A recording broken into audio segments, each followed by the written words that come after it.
ሰላም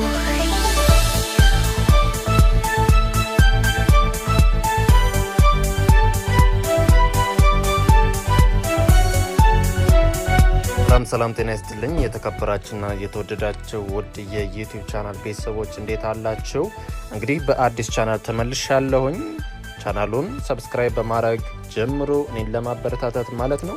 ከዛሬ ጀምሮ አዳዲስና ወቅታዊ መረጃዎችን ወደ እናንተ አደርሳለሁ። ቻናሉን ሰብስክራይብ በማድረግ ጀምሮ ዛሬ እንግዲህ ስለ አዲሱ አዋጅ ጠለቅ ያለ ትንታኔ ይዤላችሁ ቀርብ ያለው እስከ መጨረሻው አብራችን ቆዩ።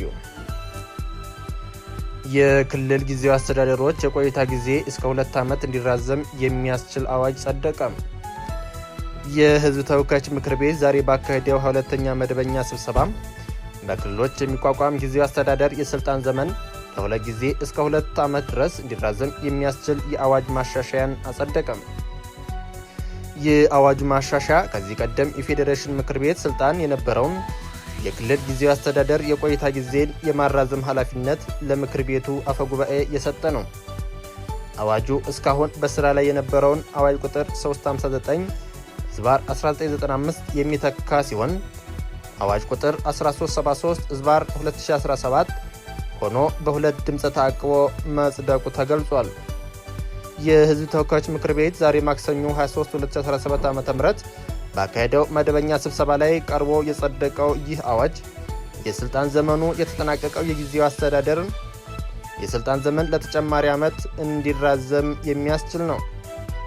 የትግራይ ጊዜያዊ አስተዳደር የተመሰረተው በ2015 ዓ.ም የወጣውን ማቋቋሚያ ደንብ መሰረት አድርጎም ነው። ጊዜያዊ አስተዳደሩን ያቋቋመው ደንብ ደግሞ መሰረት ያደረገው ከ2 ዓመት ገደማ በፊት የጸደቀውን የፌዴራል መንግስት በክልል ጣልቃ የሚገባበትን ስርዓት የሚደነግግ አዋጅ ነው። ይህ አዋጅ የፌዴራል መንግስት በ3 ሁኔታዎች በክልሎች ውስጥ ጣልቃ ሊገባ እንደሚችል ደንግጓል። በቀዳሚነት የተጠቀሰው ምክንያት በክልሉ ውስጥ የሚፈጠር የጸጥታ መደፍረስ ሲሆን በዚህ ጊዜ የፌዴራል መንግስት ጣልቃ እንዲገባ በክልሉ መንግስት ጥያቄ ሊያቀርብ ይችላል። በክልሉ ውስጥ የሰብአዊ መብት ጥሰት ከተፈጸመና የክልል መንግስት ድርጊቱን በቁጥጥር ስር ማዋል ካልቻለም የፌዴራል መንግስት ጣልቃ እንደሚገባ ይታወቃል። በአዋጁ ላይ የተጠቀሰው 3ኛው ሁኔታ እንደ በትጥቅ የተደገፈ የአመፅ እንቅስቃሴ ያሉ ድርጊቶች በሚፈጸሙበት ወቅት የሚከሰት የህገ መንግስታዊ ስርዓት አደጋ ላይ መውደቅ ነው። በእነዚህ ሁኔታዎች መከሰት ምክንያት ወደ ክልሎች ጣልቃ የሚገባው የፌዴራል መንግስት ያከናውነው ከሚችላቸው ጉዳዮች መካከል የክልሉን ከፍተኛ የህግ አስፈጻሚ አካል በማገድ ለፌዴራል መንግስት ተጠሪ የሆነ ጊዜያዊ አስተዳደር ማቋቋም የሚለው ይገኝበታል። በዚህ መልኩ የሚቋቋም ጊዜያዊ አስተዳደር የሚቆየው ከ2 ዓመት ላልበለጠ ጊዜ እንደሆነ አዋጁ ደንግጓል። የፌዴሬሽን ምክር ቤት የጊዜያዊ አስተዳደሩን የቆይታ ጊዜ ማራዘም አስፈላጊ ሆኖ ካገኘው ከ6 ወር ላልበለጠ ጊዜ ሊያራዘመው እንደሚችል በአዋጁ ላይ ሰፍሯል። ምክር ቤቱ ዛሬ ያጸደቀው አዋጅ በክልሎች ውስጥ የሚመሰረት የጊዜያዊ አስተዳደር የቆይታ ጊዜ 2 ጊዜ እንዲራዘም ያስችላል። በክልሉ ውስጥ የፌዴራል መንግስቱን ጣልቃ መግባት አስፈላጊ ካደረገው ሁኔታ ውስብስብነት አኳያ አስፈላጊ ሆኖ ከተገኘ የጊዜያዊ አስተዳደሩ የቆይታ ጊዜ እስከ 1 ዓመት እንዲራዘም ሊደረግ እንደሚችል በአዋጁ ላይ ተጠቅሷል። የጊዜያዊ አስተዳደሩ የቆይታ ጊዜ ለሁለተኛ ጊዜ እንዲራዘም የሚያስፈልግ ከሆነም በድጋሚ ከ1 ዓመት ላልበለጠ ጊዜ እንዲራዘም ሊደረግ እንደሚችል አዲስ በጸደቀው አዋጅ ላይ ተቀምጧል።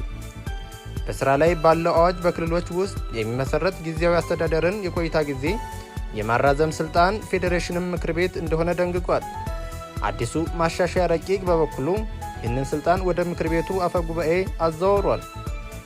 አዋጁ የጊዜያዊ አስተዳደርን የቆይታ ጊዜ የማራዘም ስልጣንን ለፌዴሬሽን ምክር ቤት አፈ ጉባኤ ቢሰጥም ምክር ቤቱ መደበኛ ጉባኤን በሚያካሄድበት ወቅት ውሳኔው ቀርቦ መጽደቅ እንዳለበት ይደነግጋል። ምክር ቤቱ የሚቀርብለትን የቆይታ ጊዜ ማራዘም ውሳኔ ካልተቀበለው ውሳኔው ውድቅ ከተደረገበት ጊዜ ጀምሮ በሚቆጠር 4 ወራት ጊዜ ውስጥ ምርጫ ተደርጎ መደበኛ የክልል መንግስት አስተዳደርን መመስረት እንደሚኖርበት በአዋጁ ላይ ተካትቷል። ጊዜያዊ አስተዳደር በተመለከተ በአፈ ጉባኤ በሚተላለፍ ወይም በምክር ቤቱ በሚጸድቅ ውሳኔ ውስጥ ጊዜያዊ አስተዳደሩ ትኩረት ሰጥቶ ሊሰራባቸው የሚገቡ ጉዳዮች ሲመለከቱ እንደሚችሉ አዋጁ ያስረዳል። እነዚህ ጉዳዮች ለፌዴራል መንግስት ጣልቃ መግባት ምክንያት የሆነውን ሁኔታ በዘላቂነት ለመቅረፍና ህገ መንግስታዊ ስርዓቱን ለማጽናት አስፈላጊ የሆኑ ተግባራት እንደሚሆኑም ተጠቅሷል። አዳዲስና ትኩስ መረጃዎች እንዲደርሳችሁ ቻናሉን ሰብስክራይብ ማድረግ አትርሱ።